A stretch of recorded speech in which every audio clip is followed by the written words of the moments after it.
বাংলাদেশের সবাইকে স্বাগত জানাই জাতীয় সংসদ ভবনে। আজকে আমরা সেই সকাল 8টা থেকে যমুনা ফিউচার পার্ক থেকে আমরা আন্দোলনে নর্থ সাউথ ইউনিভার্সিটি ইউনিভার্সিটির স্টুডেন্টদের সাথে আন্দোলনে একত্রতা পোষণ করে আমাদের মিছিলে কিন্তু পুলিশ আজকে গুলি চালিয়েছিল, টিয়ারশেল নিক্ষেপ করেছিল।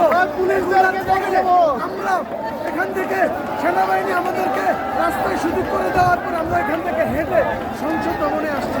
আজকে আনন্দ সমগ্র বাংলাদেশের মানুষের, আজকে আনন্দ যারা মারা গেছে তাদের জীবনের বিনিময়ে আজকে আনন্দ আমরা সবাই সাথে ভাগ করবো। এই সংসদ ভবনে আমরা নতুন করে প্রতিনিধি দিব যারা আমাদেরকে সামনের দিনগুলোতে সুষ্ঠু সুন্দর এবং স্বাভাবিক একটা বাংলাদেশ দিবে।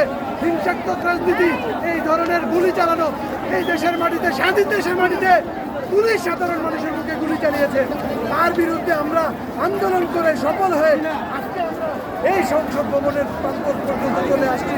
আপনারা আমাদের জন্য দোয়া করবেন। আমাদের এই আবেগ আকাঙ্ক্ষার সমস্ত কিছুর জায়গা হচ্ছে আমাদের বাংলাদেশের এই সংসদ ভবন। আমরা সবাই আমাদের এই জায়গা নিজ নিজ জায়গা থেকে আমাদের নিজের মনুষ্যত্বকে কাজে লাগিয়ে আমরা সবাই মিলে ভালো থাকবো। এই বাংলাদেশটা আমার, আপনার, সবার এবং ছাত্র সমাজ যারা আছে সকল ভেদাভেদ ভুলে আমরা সবাই একইভাবে বাঁচবো। এই প্রত্যাশায় বিদায় নিচ্ছি। বিচরে ক্ষণে আপনারা যারা আমাদের সাথে সাক্ষী হতে পারেন নাই, আপনারা আপনাদের জায়গা থেকে আমাদের জন্য দোয়া করবেন। ইনশাল্লাহ আগামীর বাংলাদেশ হবে এই ধরনের কালপিট মুক্ত, দুর্নীতিবাজ, এই ধরনের চোর বাটপার মুক্ত। এই দেশ থেকে শেখ হাসিনাকে চিরতরে উৎখাত করে দিতে হবে। বঙ্গবন্ধুর কোনো স্মৃতি এই দেশে থাকতে পারবে না। এই দেশের মানুষ অনেক কষ্ট সহ্য করছে। আজকে এই সংসদ ভবন থেকে যারা বাংলাদেশের মানুষকে, পৃথিবীর সবাইকে জানাতে চাই, ছাত্র সমাজ এই আন্দোলনকে সফল সার্থক করছে। আমরা সবাই ছাত্র সমাজের সঙ্গে ছিলাম, আছি এবং আগামী দিনও থাকবো।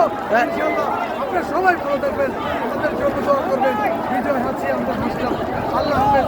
বাংলাদেশ চিরমঙ্গল হোক।